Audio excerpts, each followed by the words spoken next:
Okay, grade 7s, here we have a continuing slideshow, okay, on the Tales of the New France video.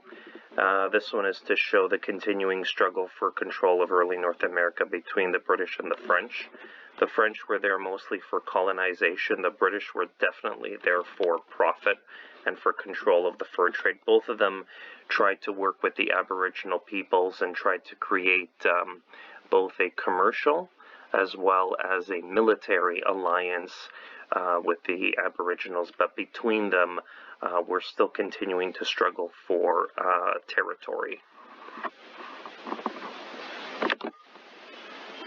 Biculturalism, it's the result of the conflict between France and Britain as each struggled to control the area that is now known as Canada, and this is why today we have both English and French spoken here in our nation. Britain and France were at war over land, power, and wealth resulting from the fur trade. So here you have a map of early North America before it was divided into provinces and into states. And you can see the areas that were controlled by the British, by the French, as well as the Spanish. And a lot of area out here in Western Canada remained unexplored. The British and French struggled over control of the fur trading areas in early Canada in and around Hudson's Bay, and that area was called Ruperts Land.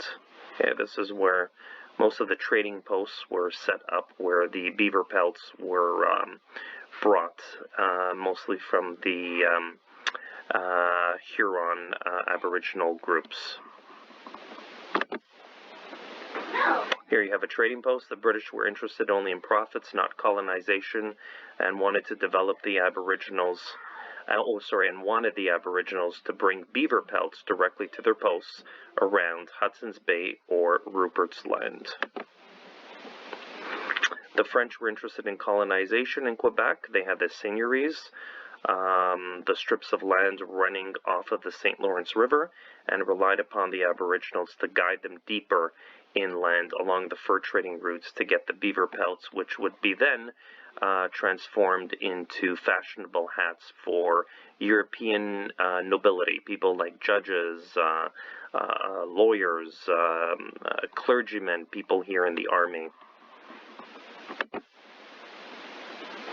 Through trade, many Aboriginals gained from the British and the French European goods such as weapons, utensils, clothing, and foods. This negatively influenced their nomadic lifestyles, and some lost their basic skills for survival because they mostly went out and used whatever natural resources was available to them, like even bone from the buffalo to create spears and whatnot. But here you have the Europeans already providing them with firearms and swords and kitchen utensils, so they didn't really have to rely on nature after a while.